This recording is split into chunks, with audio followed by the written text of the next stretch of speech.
ঠিক বলা যাবে না? বেঠিক বললাম না ঠিক বললাম? ঠিক বললে একটু ঠিক বলবেন, বেঠিক বললে সরাসরি প্রতিবাদ করবেন। মনে থাকবে ইনশাআল্লাহ? জবান কি খরচ করা যাবে? এই জবান দিয়েছেন কে? চিল্লায় বলেন, জবান দেয়া কার? আমার যুবকেরা, ডানে দাঁড়ানো, বামে দাঁড়ানো, ওই পাশে দাঁড়ানো। আল্লাহ রাসূল সাল্লাল্লাহু আলাইহি সাল্লাম কোনো মজলিসে যদি কথা বলতেন, যুবকেরা যদি দাঁড়িয়ে থাকতেন, বিশ্বনবী যদি দেখতেন বসার জায়গা নাই, নিজের গায়ের চাদরটা চেলে দিতেন যুবকদের জন্য। বলেন সুবহানাল্লাহ। নিজের গায়ের চাদর চেলে দিতেন যে ওগো যুবক বিছাও এবং বসে পড়ো। যুবকেরা ওই চাদরটা বুকের সাথে জড়িয়ে ধরতো আর বলতো, বিশ্বনবী আপনার চাদরে বসবো, এটা তো হইতে পারে না। আল্লাহ রাসূলের চাদরে না বসলেও তারা মজলিসের সম্মানে বসে যেতেন। আমার যুবকদের, তরুণদেরকে বলবো, আল্লাহ রাসূল সাল্লাল্লাহু আলাইহি সাল্লাম আপনাদেরকে মহব্বত করেছেন, আপনারা রাসূলের ভালোবাসা। সুতরাং যুবকেরা এখানে বসে বাকি জায়গাটুকু পূরণ করে দিয়ে প্রমাণ করে দিবেন আজকের যুবকেরা ইসলামের পক্ষে। ঠিক না বেঠিক? যুবকেরা, যুবকদের দিয়ে ইসলাম কায়েম হবে। এতদিন এই বাংলাদেশে কত আন্দোলন, 16টা বছর জামাত ইসলাম করেছে, হেফাজত ইসলাম করেছে, চরমনা ইসলাম করেছে, বিএনপি ইসলাম করেছে, তাবলিগ ইসলাম করেছে, কোনো ইসলামে কাজ হয় নাই। যখন ছাত্র ইসলাম নেমেছে তখন একেবারে স্বৈরাচার শেষ। ঠিক না বেঠিক? সুতরাং যুবকদের দাম আছে না নাই? যুবকদের দাম আছে না নাই? এই জন্য আমার যুবকেরা, ও দূরে দাঁড়ানো কলিজার টুকরারা, ইসলামের জন্য আল্লাহ রাব্বুল আলামিন বলেছেন, ওয়াইযা কুরিয়াল কুরআনু ফাসতামিউ লাহু ওয়ানসিতু লাআল্লাকুম তুরহামুন। আমার আল্লাহ বলছেন, যখন তোমাদের সামনে কোরআন বলা হবে, কোরআন থেকে পড়া হবে, তখন তোমরা চুপ থেকে তোমাদের হৃদয়ের কান দিয়ে শুনবে, যাতে করে তোমাদের উপরে আল্লাহর রহমত বর্ষণ হতে পারে। বলেন সুবহানাল্লাহ। আল্লাহর রহমত কি আমরা চাই? কারা কারা চান হাত উঁচু করেন। দাঁড়ানো ভাইয়েরা কি চান না? যদি চান আল্লাহর রহমতের জন্য, আল্লাহ বলেছেন চুপ থাকতে এবং হৃদয়ের কান দিয়ে শুনতে, বসার জন্য বলে নাই। কিন্তু আদব হলো কোরআনের কথা, হাদিসের কথা, রাসূলের কথা যখন হবে সেখানে বসে শোনা। ওগো আমার ভাইয়েরা, এই মাহফিলটা আমাদের নাজাতের ওসিলা হয়ে যেতে পারে। বলেন সুবহানাল্লাহ। আল্লাহ পরকালে বলবেন, ইকরা কিতাবাকা কাফা বিনাফসিকাল ইয়াউমা আলাইকা হাসিবা। পড়ো তোমার কিতাব, পড়ে তুমি তোমার হিসাব করার জন্য নিজেই যথেষ্ট হয়ে যাবে। ওগো আমার ভাইজানেরা, আমি প্রায়ই বলে থাকি, যখন আমাদের হাতে কিতাবটা ধরিয়ে দেবে, এই কিতাবের পৃষ্ঠা উল্টাবেন, উল্টাতে উল্টাতে সব আমল নামার পাতায় পাতায় পাতায় পাতায় গুনাহ আছে না নাই? নামাজ পড়ি নাই, রোজা করি নাই, জীবনে এমন অনেক গুনাহ আছে যেই গুনার খবর যদি মা জননী জেনে যেত, তাইলে ভাত রান্না করে খাওয়াতো না, বলতো এমন সন্তান তো পেটে ধরি নাই, তোমার মতো কুলাঙ্গার সন্তান রে আমি আর ভাত রান্না করে খাওয়াতে চাই না। এমন অনেক গুনাহ আছে যেই গুনার খবর যদি আব্বা জেনে যেত, বাড়ি থেকে ঘাড় ধাক্কা দিয়ে বের করে দিত। এমন অনেক গুনাহ আছে যেই গুনার খবর যদি স্ত্রী জানতো, স্ত্রী আপনার সাথে সংসার করতো না, আপনার থেকে বাড়ি ছেড়ে চলে যেত। তোমার মতো এমন একজন বিশ্বাসঘাতক যাকে আমি ফেরেশতার মতো মনে করি, সেই মানুষটার আমল নামায় এত গুনাহ, এমন খারাপ কাজ তুমি করতে পারো, স্ত্রীও সংসার করতো না। এমন অনেক গুনাহ আছে যদি সন্তান জেনে যেত রে, তাইলে সন্তান বাবা বলে ডাকতো না। আমাদের গুনার খবর জানেন কে? জানেন কে? রাতের অন্ধকারে গুনাহ করলাম, দিনের আলোতে গুনাহ করলাম, আমরা ফাঁকা প্রান্তরে গুনাহ করলাম, অথবা কোন জঙ্গলে গুনাহ করলাম, পৃথিবীর কোন মানুষ যেখানে দেখে নাই সেখানেও কি আল্লাহর চোখ ফাঁকি দিয়া গেছে? না, আল্লাহর চোখ ফাঁকি দেওয়া যায় নাই। পৃথিবীর কেউ না দেখলেও আল্লাহ রাব্বুল আলামিন আমাদের সকল কৃতকর্ম দেখেন। ওই দিন যখন বলবেন, ইকরা কিতাবাকা কাফা বিনাফসিকাল ইয়াউমা আলাইকা হাসিবা, পড়ো তোমার কিতাব, পড়ে তোমার হিসাব করার জন্য তুমি নিজেই যথেষ্ট।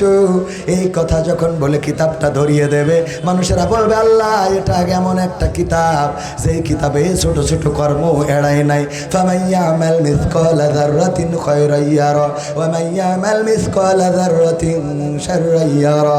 ওই দিন যারা পরিমাণ যদি কেউ ভালো কাজ করে, কোনো একটা কুত্তার বাচ্চা খানায় পড়ে গিয়েছিল, কোনো একটা কুকুরের বাচ্চা কোনো গর্তে পড়ে কাউ কাউ কাউ কাউ করছিল, এই সময় আপনি যাচ্ছিলেন দাঁড়িয়ে, ওই কুত্তার বাচ্চাটা ওই গর্ত থেকে তুলে দিয়েছেন। আল্লাহ রাব্বুল আলামিনের ফেরেশতারা সেই ভালো কাজটাও আমল নামায় লিখে রেখে দেবেন। বলেন সুবহানাল্লাহ। আবার আপনি যাওয়ার পথে অনেক সময় হাতে লাঠি থাকে, দুই পাশে গাছ পাতাবাহার অথবা অন্যান্য গাছ যদি থাকে, লাঠি দিয়ে টপটপ বাড়ি দেয় আর পাতাগুলো ছিঁড়ে ছিঁড়ে পড়ে যায়। আছে না নাই? ঘটে না? ঘটে না? যাওয়ার সময় কচা গাছে একটা মিনিট ঘাড় ভেঙে দিলেন, যাচ্ছিলেন কলা গাছের কলার পাতা ঝুলে আছে, টান একটা দিয়ে দিলেন। আছে না নাই? কলা গাছের পাতা ঝুলে আছে, টান দিয়েছেন, ও আপনার ঘাড়ে পড়ে রয়েছে, টান একটা দিয়ে দিলেন। আল্লাহ রাব্বুল আলামিন এই আয়াত দিয়ে বুঝাতে চেয়েছেন, যদি কেউ একটা কলা গাছ দাঁড়িয়ে আছে, আপনার কোনো অপরাধ করে নাই, কষ্টও দেয় নাই, এমনি পাতাটা ধরে টান দিয়েছেন, ওর বগল থেকে ছিঁড়ে চলে গেছে। এই যে বগল ছিঁড়া কলার পাতা, এটাও আমল নামায় লেখা থাকবে, এর হিসাবও পরকালে আল্লাহর কাছে বিচারের কাঠগড়ায় দেওয়া লাগবে। মনে করেন যে না, ফামাইয়া আমাল মিসকালা যাররাতিন খায়রা ইয়ারা, ওয়া আমাল মিসকালা যাররাতিন শাররা ইয়ারা। যাররা যাররা, সরিষার কোনা 70 খণ্ড করলে যতটুকু হয় তার থেকে ছোট হলো যাররা। বোঝা গেছে? একটা সরিষা কতটুকু, এইটারে যদি 70 খণ্ড করেন তাহলে কতটুকু হয়?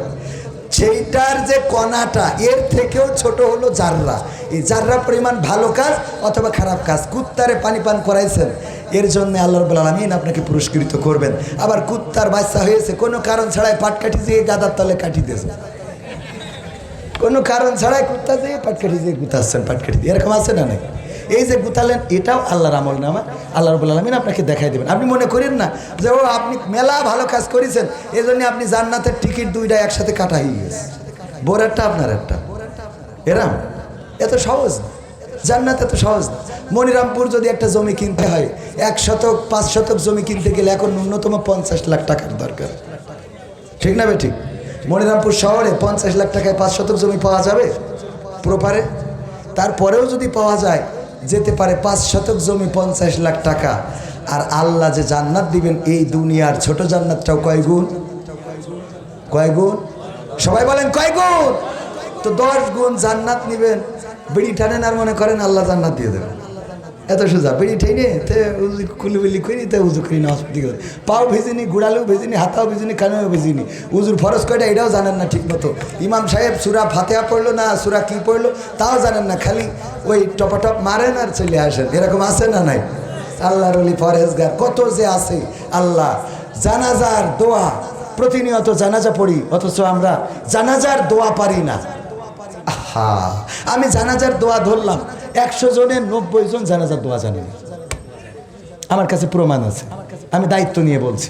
যদি কেউ বলেন হুজুর আপনি এটা বললেন এটা ঠিক না, আমি দায়িত্ব নিয়ে বলছি, আমি প্রমাণ দিতে পারবো আপনাদের। কালেমায়ে তাইয়্যিবা ধরেছি, কয় লা ইলাহা ইল্লা আনতা সুবহানাকা ইন্নী কুনতু মিনাজ জালিমিন। লাভ কি? কালেমাটাও তো ঠিক মতো জানি না আমরা। যাই হোক, ওগো আমার ভাইয়েরা, যারা পরিমাণ ভালো কাজ সেটাও দেখাবেন আল্লাহ, যারা পরিমাণ খারাপ কাজ সেটাও দেখাবেন আল্লাহ।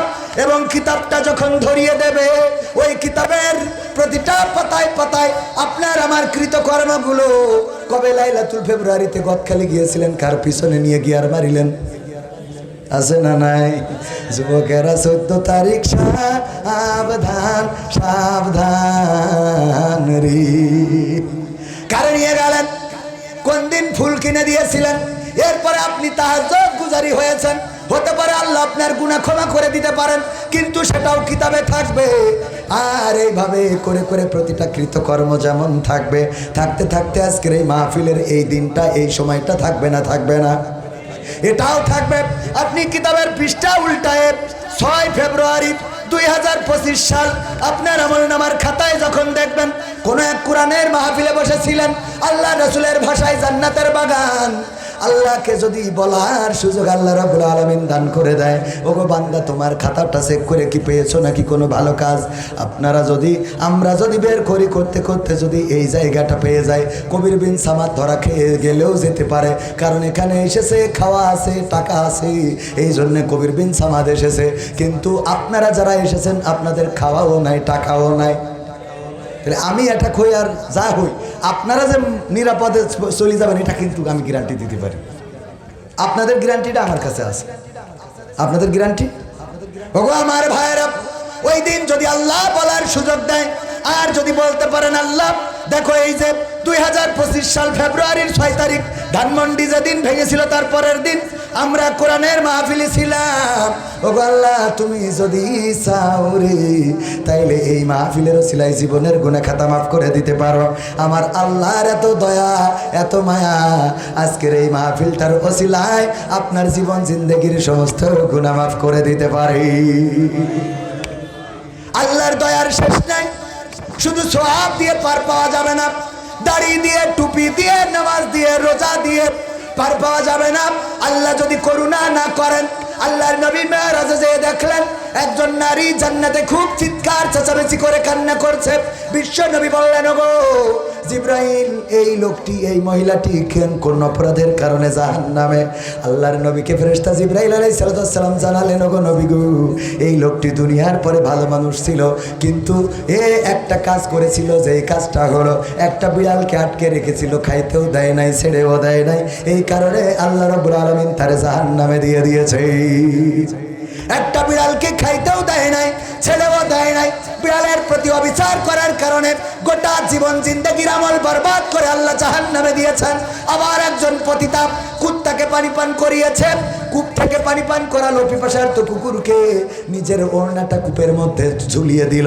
তারপরে যখন ওড়নাটা ভিজে গেল সেটা তুলে নিয়ে নিংড়িয়ে কুকুরের মুখে ঢেলে দিল, আর কুকুর ওই পানি পান করে বেঁচে গেল।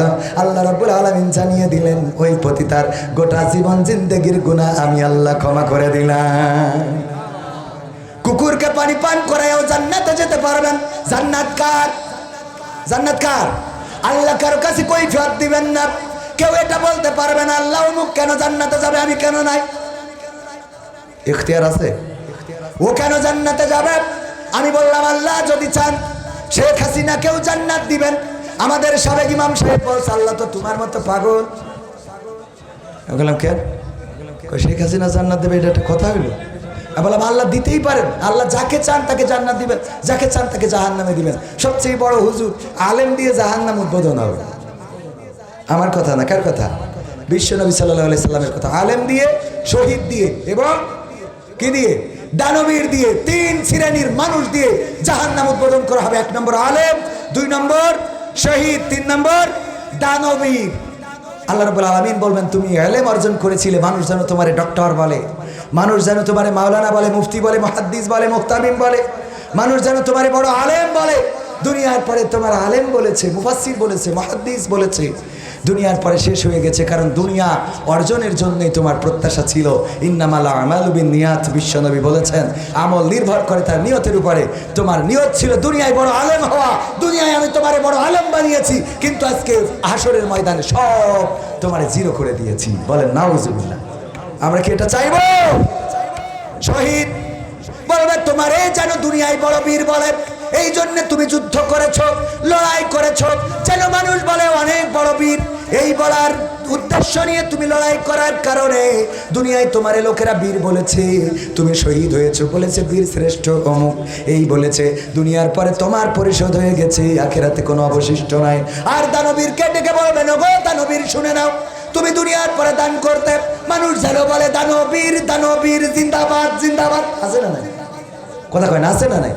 দানবীর, দানবীর জিন্দাবাদ, জিন্দাবাদ। তোমার জিন্দাবাদ জিন্দাবাদ হয়ে গেছে, ওই দুনিয়ার পরে পেয়ে গেছাও, এখন পরকালের ময়দানে তোমার কোনো অবশিষ্ট নাই। এই জন্যে ভাইয়েরা আমার, আমল দিয়ে পার পাওয়া যাবে না, আল্লাহর করুণা ছাড়া জান্নাত পাওয়া হবে।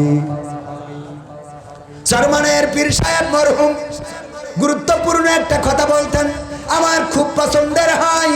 ওগো আমার ভাইয়েরা, উনি বললেন, বাবাজিরা শোনো, যদি পরকালে এমন সিদ্ধান্ত হয়ে যায় যে সবাই জান্নাতে যাবে আর একজন জাহান্নামে যাবে, সবাই জান্নাতে যাবে আর একজন জাহান্নামে যাবে, সবাই জান্নাতি হয়ে গেছে, পৃথিবীর সব মানুষ একজন মাত্র জাহান্নামে যাবে, তুমি যেন চিন্তা করো না যে ওই মানুষটা তুমি হবা না, তুমি যেন মনে করে না ওই মানুষ অন্য কেউ হবে, আর ওই মানুষটা তুমি নিজেও হয়ে যেতে পারো।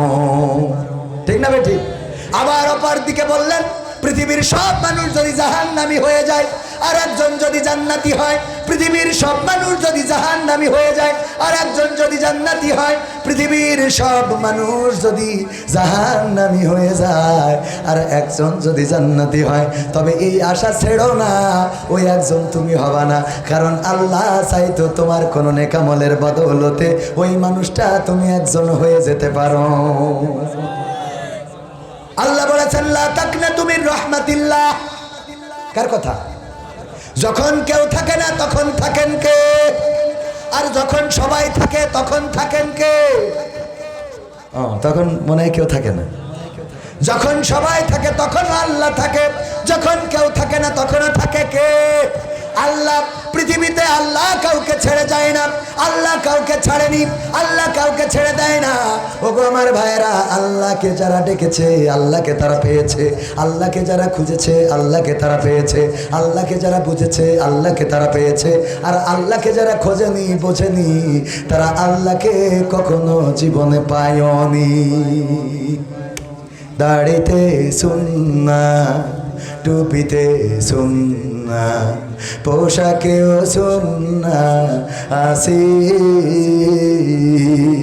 পাথরের আঘাত খাওয়া সেটা যে সুন্নাহ, কেন মনে হয় না তোমার কাছে? কেন মনে হয় না